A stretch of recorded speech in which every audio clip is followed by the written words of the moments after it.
Unapologetic live. I apologize. We went live at 3 o'clock like we were supposed to, and then we're having some technical difficulties. But we find our way through. We always make it back. So welcome to Unapologetic Live. I hope you're having a fantastic Monday. I'm certainly having a fantastic Monday. Taylor is here as well. What's up, guys? So I'm having a great Monday because I found out that Elon Musk bought Twitter this morning for $44 billion, which we are going to get to that and have a discussion surrounding that. But I wanted to just get into this story. We'll talk Elon Musk buying Twitter, and then let's talk broader ideas. What does this mean? Is this really a big deal that people are making it out to be? And is this a sign of the pendulum swinging back our way and the left losing? And we'll sort of go through all the different spheres of influence, where we're winning, where we're losing, what does the left have left to run with? Oh my gosh, that's a tongue twister there. And then we'll talk about how we can mitigate that moving forward, and just see if there's any unifying factors between the two of us. I've been seeing videos on TikTok, of all places, that when I watch them, I can't tell whether or not it's a leftist speaking to me or a conservative, which for me is a really good sign. If it starts to sound like we are on the same page in any way, shape, or form, I can get on board with that. So we'll discuss that at the end of the show today. So first, let's start off with Elon Musk buying Twitter. I made a reel about this earlier. You probably have seen it on YouTube if you're subscribed, which you should be, whether or not you're following on PragerU or on Unapologetic. You should be subscribed to both channels. Halfway through this stream, we're going to cut out and just go over to Unapologetic with Amala, which you guys can type in my name, Amala Panobi on YouTube, and subscribe there if you want to watch the full stream. Go over to that section. I'll actually be watching the live chat on that channel as well. So, again, I came into work today and got the news that Elon Musk has finally gone through with the $44 billion deal to finally buy Twitter. Now, this is something we went back and forth on, and initially we thought wasn't going to happen, but it looks like due to a mixture of maybe just pressure from the outside and fiduciary responsibility, the board has gone ahead and accepted this offer from Elon. Whoop, whoop. So I have a feeling we're going to see the use of Twitter just skyrockets in a lot of ways in the near future. Now, we've been seeing a decline in Twitter usership, but that might just be due to the fact that people were leaving in droves due to the censorship and everything that was going on the platform. So I have a feeling we're going to see people coming from Truth Social, from Getter, from Rumble, from all these other alt social media platforms that they switched to because Twitter was not upholding its idea, or the American idea, of free speech and that principle. And I think people are going to start going over to Twitter, so I'm excited to see it. I've seen some great memes coming out of this. I think there's going to be a lot of Twitter employees that are hopefully leaving in the wake of this news because it's so heartbreaking that we can't censor people anymore and ruin their livelihoods and delete their platforms because we disagree with them. What a horrendous thing to have to deal with. And the amazing tweets of people saying, you know, I'm going to leave the United States if Elon Musk buys Twitter. I love to see just ideology backfire on people, because a lot of us, when we were coming out with these complaints about Twitter, talking Section 230, talking about free speech and censorship, we were met with, well, it's a private business and they can do whatever they want, get your own platform, build a new social media, blah, blah, blah.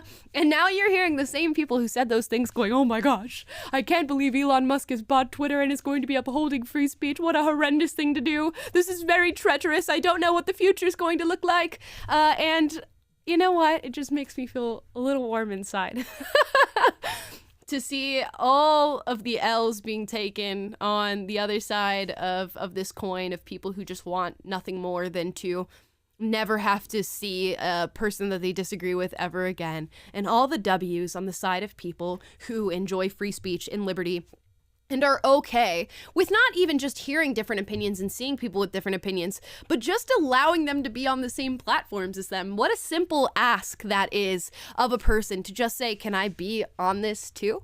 It's a very, very simple ask, and that includes a lot of liberals, some leftists, very few leftists, but some leftists who agree with that principle, and conservatives who have been trying to uphold free speech and say, you know, this is not only a battle for me and my ability to speak freely on these platforms, it's a battle for you. We want all people to be able to talk on these platforms. And Elon put out an amazing tweet after this deal was broken and the news came out and said, you know, something along the lines of, I hope the people who are critiquing me in this deal right now stay on the platform, because I'm fighting for their ability to speak as well. And I think that is a beautiful sentiment. Now, let's get into some of the responses to what has happened today. Of course, we have to check in with Brian Stelter of CNN, because he's just so good at doing his little tap dancing around what he'd actually like to say. And he's so good at packaging this propagandized narrative into words that just make it underneath, what would be a very horrific thing to hear on the news. So here he is responding to Elon Musk buying Twitter. Look, who knows? I think that's an example of a broader question for Twitter, which is, if you get invited to something where there are no rules, where there is total freedom for everybody, do you actually want to go to that party? Or are you going to decide to stay home? And that's a question for Twitter users. Some Twitter users might love the idea that there's going to be absolutely no moderation and no rules at all. Others might not want to be anywhere near that. Am I crazy, Matt? No, you're right. And what happens to the advertising? I mean, if there's no moderation or little moderation, do the advertisers stay away? What does that do to the business prospects for Twitter itself? I think that's very much an... Look. Okay, pause. Ugh. Okay, first of all, who said there was going to be no rules? Taylor, did you ever hear anybody say there was going to be no rules on Twitter after Elon bought it? He said it's going to be the Wild Wild West. Yeah, we're just gunslinging now. We can say whatever we want. We can go and threaten people and say we're going to light things on fire and all this stuff. No, that was never said. All that Elon said is, you know what, we're going to honor people who have different opinions on this platform, and we're going to allow that to come to fruition, and we're going to allow people to say the things that they want. And all of a sudden, Brian Stelter's like, there's no rules, there's no regulation, and look at what's underlying about what he's saying. What he's saying is that he doesn't want you to have free speech. He doesn't want there to exist a social media platform where everybody and anybody is free to express their opinions, their views, their beliefs, and their values. Because what a horrendous society we would be living in if that's the case. What a pro-American society we would be living in if that's the case. And you have to tap dance around saying that, because if he outright said, I don't support free speech, I imagine people wouldn't take that so well. So now we get to say things about, well, would you want to be invited to a party that honors your freedom and allows you to do whatever you want? Yeah.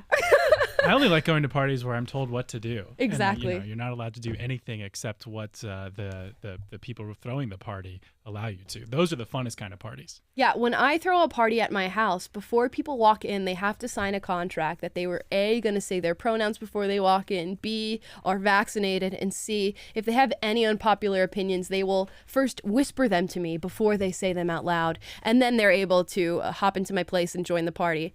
That sounds like what Brian Stelter's advocating for here. And again, it's just grasping at straws. There is no way to justify the fact that you don't want somebody who is going to honor people's right to speech to own a platform. So you have to do things like this, because I can imagine the people at CNN, the higher ups of CNN, are watching him and just glaringly waiting for him to slip up. Just say it. Say what we want you to say. Spout your propaganda or else, Brian. And there's no shortage of clips of Brian doing this and just nervously and uncomfortably lying to people. So it's brilliant to see this take place after this back and forth of them saying, buy your own platform and get your own place to have your conversations. I'm just soaking in it. I'm just basking in it. We have another hot take from Shaun King, and I know what you're thinking. Who's Shaun King? But anyways, here's his tweet. At its root, Elon Musk wanting to purchase Twitter is not about left versus right. It's about white power. The man was raised in apartheid by a white nationalist. He's upset that Twitter won't allow white nationalists to target, harass people. That's his definition of free speech. Is this considered like a black on black crime? Because Shaun King is attacking an African American with this tweet. So honestly, he should be censored according to Twitter's old rules. This is amazing that no matter what happens, they will always try to grasp onto something surrounding race, something surrounding white supremacy, bigotry, patriarchy, all these fun little buzzwords and isms and obias that they like to grasp onto in order to hold onto the narrative. And guess what? This didn't hold water. The reason I'm showing you a screenshot of this tweet rather than the actual tweet itself is because it's not on Twitter anymore. Because you can't get away with saying this stuff. And you won't be able to anymore on a platform that actually honors people's right to an opinion. And I can't wait for all of this to come to fruition. Of course, I'm waiting with bated breath to see if Elon actually is a man of his word and all of these things do play out in the way that we would like them to play out. But if they do, think about the broader implication here. Because a lot of people I'm seeing in the comments of these videos and of these posts and news stories saying, well, what's the big deal? Twitter's one platform out of, 10 major platforms where people are doing this stuff, and I don't know why we're cheering on some billionaire buying out this platform. Well, think about the power that Twitter has. Twitter can influence elections. It influences political thought. It influences culture. It influences what's trending in our brains, in our conversations, in our arguments and debates with our peers and family members. It has a stronghold on the American mind in a lot of ways. The people at Twitter right now, in its current board and administration, get to wake up in the morning, look at the news and what's happening, and decide what you get to hear from it. And not only that, decide the opinion and the lens that you get to hear that news from. And for so long, we have been dealing with it. The COVID narrative is a brilliant example of this. Twitter has its little COVID bar when you go to the trending page and the explore page on Twitter. And throughout that is just propaganda, and in a lot of ways, false and misleading information that just leads you to the conclusion that they want you to have. And every day Twitter gets to do that to you. And millions of people use Twitter. More people than represent the US population use Twitter and log in to see what's going on. And a lot of people use it as their primary news source. Is that concerning? Mildly concerning. Knowing what we know about who controls it and what they would like you to know, I would say actually more than moderately concerning. It's very concerning that people use that as their main source of news. But think about that power shifting and you actually getting a whole spectrum of opinions on a news story. Can you imagine? It's very strange to even think that that open discourse and like a fair playing field is actually a reality we can have on social media these days, because it's been so long since it was even like an idea that you could imagine a world where there isn't suppression of views that undercut the approved narrative on social media. And now for all we can tell, that's going to be what Twitter is. And that's just like, it's like utopia is here. Yeah, we're allowed to have an opinion again. And I love seeing people on Twitter. The hashtag Elon buys Twitter is trending, and RIP Twitter, a whole spectrum of opinions. Wow, when have we ever had that on Twitter before? What a beautiful thing. And people are going out and tweeting out all the things that they couldn't say before for fear of being banned. Like, there are two genders and affirmative action is wrong, and maybe we should judge people based on the content of their character and not their skin color. And people are ivermectin tweet out there, a couple of those. People are feeling comfortable to say what they actually think. Can you imagine that being reality?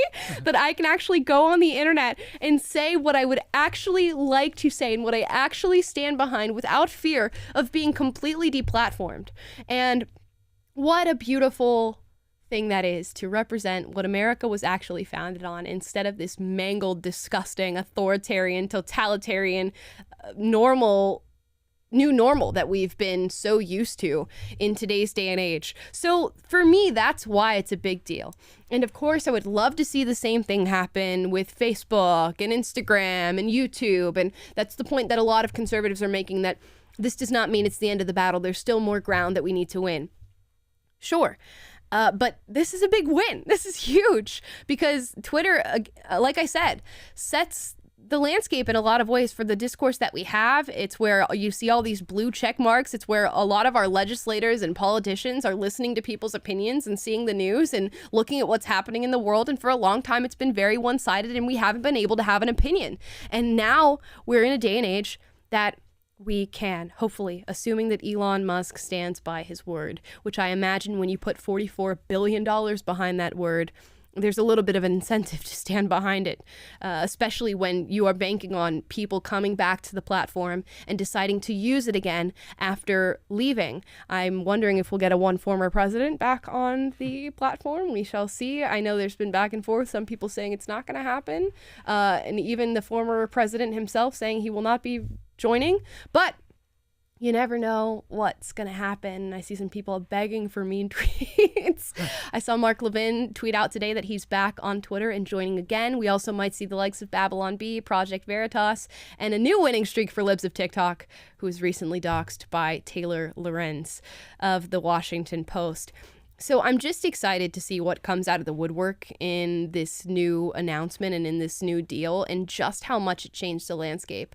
And for all I know, it doesn't at all, but I have a feeling that it does, which leads me to the question of, really, is the pendulum swinging back for us? Because I have to think about what the left has on its side and what the left has lost. Lost the COVID narrative, because in many ways we are all back to normal. I'm even seeing people in LA going back to their normal lives, although we do have the stragglers that are holding on to the masks and the looking at everybody as germs and wearing their masks and hand sanitizer on their planes and all that fun stuff. But for the most part, people are back to normal life, and I don't think we're going to see a resurgence of this COVID narrative that is strong enough to get people back in their houses, not to take them out of school, to have them close or shut down their businesses. I don't think they can rely on that anymore.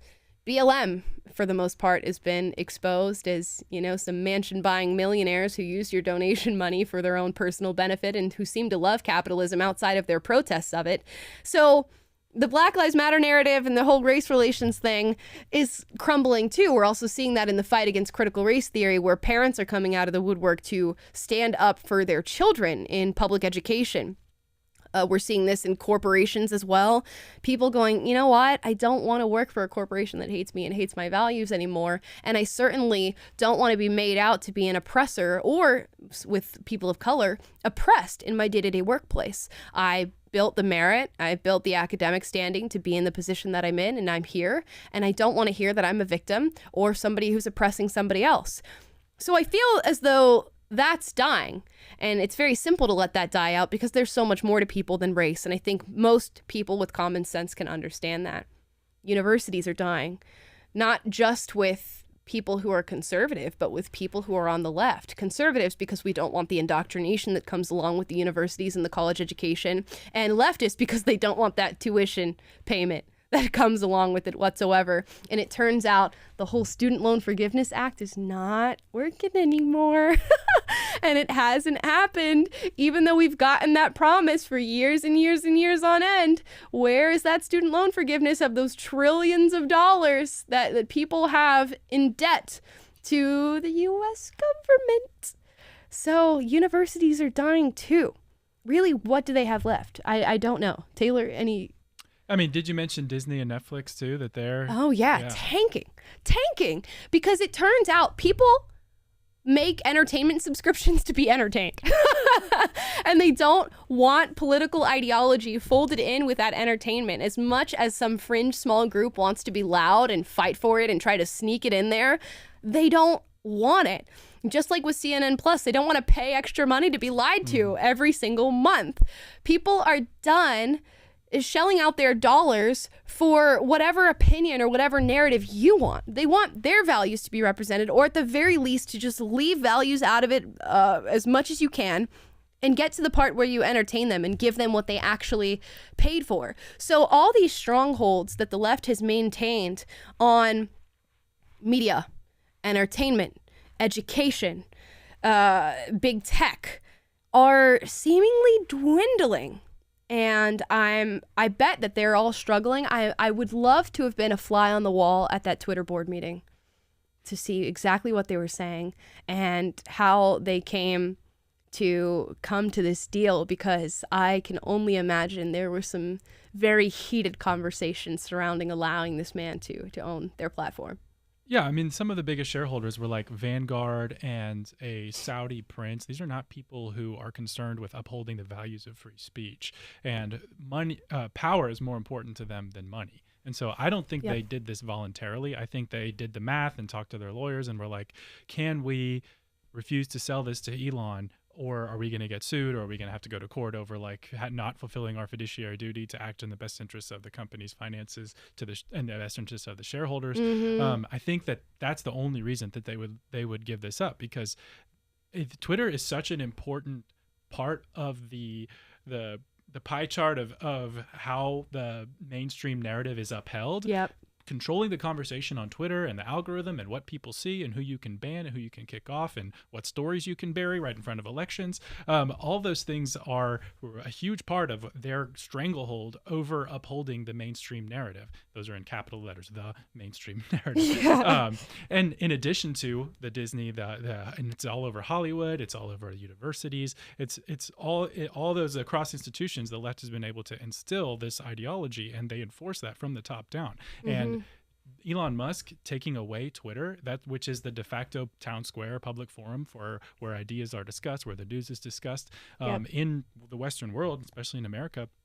By Elon Musk taking that away from them, it makes it a lot more difficult to uphold it. You know, I thought of I was talking with Scott today, and I brought up the quote from Joseph Goebbels, who was Hitler's propaganda minister, and he said, if you repeat a lie enough times, often enough and loud enough, people will get it confused with the truth. But that requires like ubiquity. You have to be able to say that everywhere and say it constantly. And now if Twitter's an open forum and anything goes and people can actually call out lies and speak the truth, you've got a problem if you're trying to enforce propaganda everywhere. And that's happening in the midst of all these other L's that the mainstream left is taking. And it's like, what's happening? Yep, take the L's, ladies and gentlemen. I do want to read this. I have been reading your comments. I want to read this from Abel Ocampo. He says, lies may work for a while, but the truth will eventually rise to the top. And that seems to be the case, because we fought really hard through the censorship, through the deplatforming, through the cancel culture, to at least have one person out there telling the truth.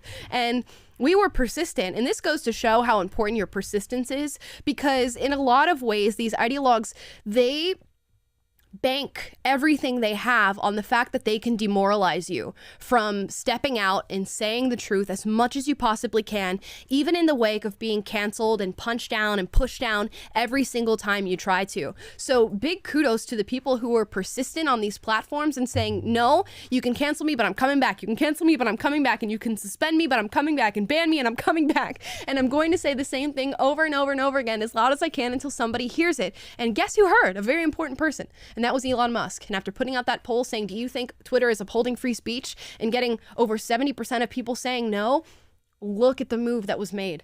This is why your persistence and standing up and coming out of the closet with whatever values you have is really, really important. And people don't recognize how important it is. So many people are so happy, or at least complacent, in being silent, and your voice matters. It does, even though you may not think it does whatsoever. It truly does. And Dennis has this great speech that he does, and he closes out by saying, you can be one of three people. You can be a fighter who's constantly out there taking on the battles and fighting as hard as they can and using all your energy to do that. Or you can be somebody who supports the fighters, which is just as important, because everybody who does this needs support. They need people pushing for them. They need people advocating for them. Or you can be the third person, which most people are the third person. And that's the person who does nothing. They're completely apathetic. They sit on the sidelines. They watch. They may have their opinions, but they don't state them. And they don't support people who have their opinions. And that's why, in a lot of ways, we lose. And when we lose things like freedom of speech and our First Amendment right, everybody loses. And I hope that a lot of people on the left are going to wake up to that reality too. When we lose freedom of speech, you lose freedom of speech. You will be next. It will not last. Eventually there is a new enemy, and as soon as they are done with us, they will go to you. That is how this endless cycle of authoritarian and totalitarian belief works. They don't want power or dominion over just one side. They want dominion over everybody. And you might think that you're safe because they're espousing the views that you happen to have, but sooner or later, they will be knocking at your door as well. and censoring you off of Twitter.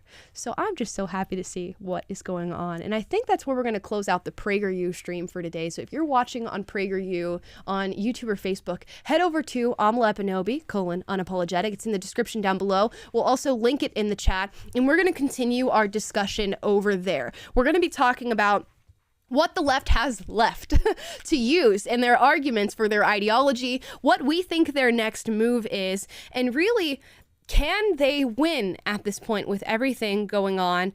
Plus, what do we have in common as individuals in these representing these different sets of values? So head over to my channel, and we're going to discuss that. Okay, guys.